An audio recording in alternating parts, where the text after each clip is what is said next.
Hello. I've been doing some more work on my game, namely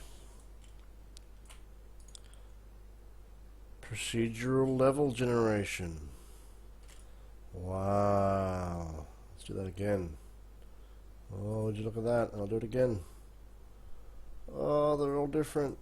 How is this possible? Whoa! Look at that. Oh, they're so unique and interesting. So, um, this is done by basically copying what Spelunky did. So Spelunky is a brilliant side-on platformer designed and programmed by Derek Yu that has really interesting levels to jump through. So you come out in that little box in the top left labeled 1. For some reason my cursor doesn't work on top of this, so I can't really... If you look down from where my cursor is, you jump around the level, there's ladders and stuff, and it's all randomly generated. So every time you play, it's different. And that keeps it fresh and interesting and so on and so forth.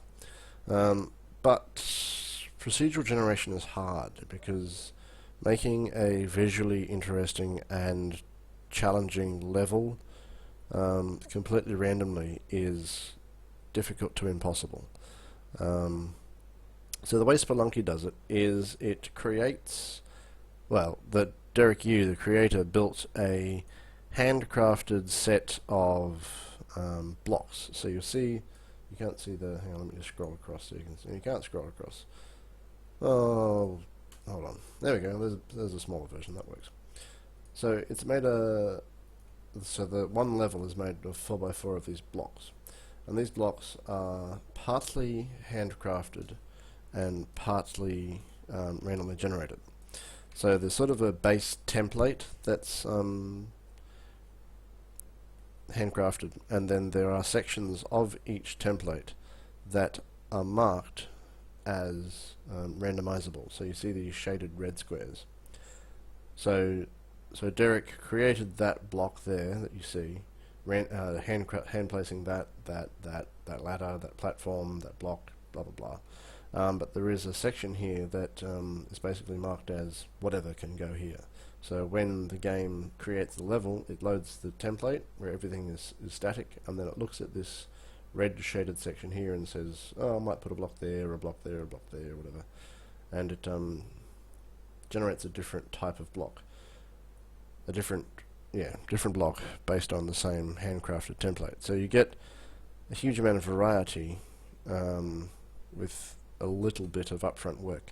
Now it lets you create interesting levels because humans are good at creating interesting levels in general.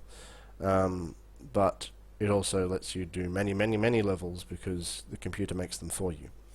There's a little bit more to it than that. There's some blocks that have a probability of having a block there, and some that are certain, some that are random 50-50 or whatever.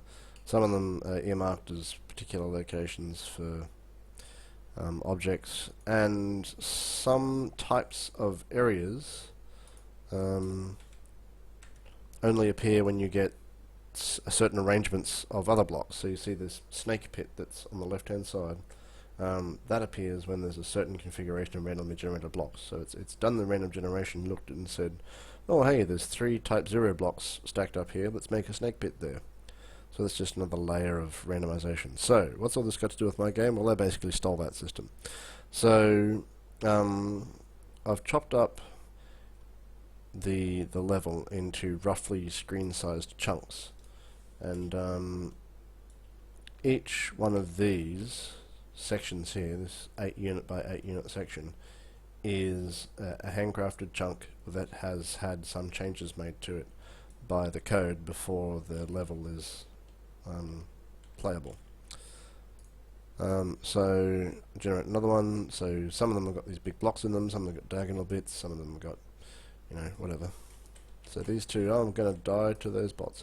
So these two blocks here are in fact the same block, but this one's got that bit in it, and it's not here. And let's see if there's any other instances of that type of block? No, there aren't, not on this level. So there's different classes of block based on how many entries and exits there are and what sides they are on. So some of these blocks have only got one entry, some of them have got two, some three, some four. And the critical path, so the path you must travel to win, is defined initially, and then it adds on a bunch of little blocks on the side to seal off the level. So if I show an example of that, if I go over here and I comment out the fill gaps there and regenerate a level, if this works, yes, okay, so it's generated the critical path only here. So the critical path is down, down, down, down, right, down, left, down, down, down. So it's not a very interesting one. Let's generate another one. Okay, here, so we've got the critical path is down, left, left, left, left, down, right, right. So that's the critical path. So it generates all that first, but then it looks at what open areas there are where you could potentially escape the level, and fills them in with sort of cul-de-sac pieces to close the level in and make it inescapable. And then, last of all, I spawn a bunch of enemies and they annoy you while you try to make a video. Gah! Anyway, so let me show you the templates that I've got. So these here are, so this is a type 0, type 1 through 3, 4. You don't ever see that type. So there's type 0, 1 and 2, 0, 1, 2 of the different types of blocks. So I've been lazy, I've only made 12, but I think in Spelunky's case there are about 8 to 16 of each type of block, so there's a lot of variation. I got this far because that was enough to be functional, but I'll need to create many more to create a big variety of different types of blocks. So levels are very interesting. So this is that block we were looking at before. That's what it looks like when it's fully populated, but each one of these components here has a 50% chance of existing in any given instance of this block. And you see over here, this block has got an objective and a door. So at present, objectives and doors aren't drawn, but the next pass after generating the critical path and then filling the gaps and then populating the enemies is filling in objectives. So the basic gist of that will be trace a path from the player to an objective, make sure that path is traversable, and then cook that objective up to a door, and then whatever's behind that door might be a crate of goodies, or it might be another objective. That's up to the algorithm, so it'll step through adding a bunch of stuff all over the place until the level's full of objectives and goodies and doors and stuff. Hopefully at some point you're prevented from walking straight to the exit. I'm not entirely sure how I'm going to solve that, but I will. It's not too hard, because at present it's just a straight shot. So the player's up here, they go doodly doodly doodly doodly doodly doodly doo and get here. So here's that sort of comb that's missing over here. These two are missing.